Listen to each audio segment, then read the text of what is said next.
কিষানৰ 20 নং কিস্তি শীঘ্ৰে আপুনি লাভ কৰিবলৈ গৈ আছে জুন মাহৰ প্ৰথমটো সপ্তাহতে কৃষকসকলৰ বেংক একাউণ্টত জমা হ'ব পিএম কিষানৰ 20 নং কিস্তি गोरबोसिंनि खुलुमनायखौ बयनिसिमबो जासिहरग्रोनानै फिन खेबसे चेनेलाव फैफिनबावनाय जाबाय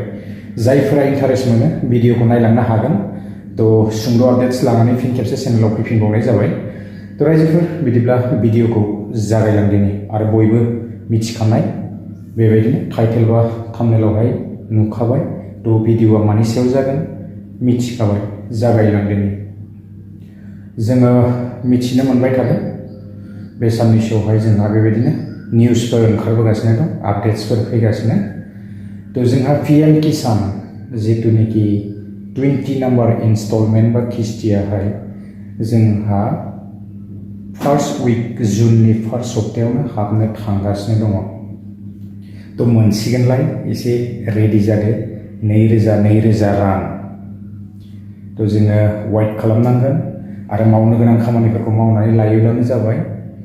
19 नम्बर इनस्टलमेन्टखौ मोनदोंब्लाबो एबाराव 20 नम्बरखौ माने मोननो हानाय नङा जाहैदों माखासे खामानि मावनानै लानांगोन इकेवाइसिआ मास्ट बि थाथारनांगोन आरो बेजों लोगोसे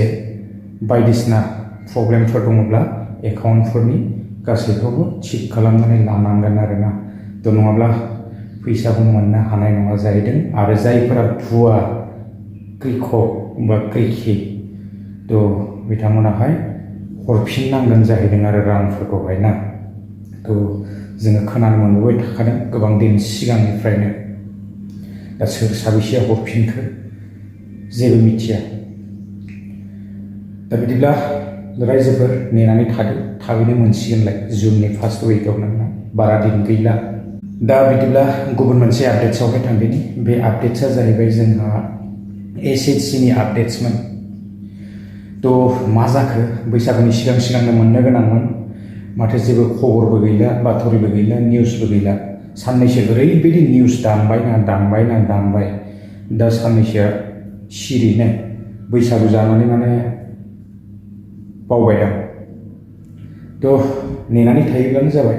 जायफोरना नामफोरा अलरेडि फैखानाय मोनगोन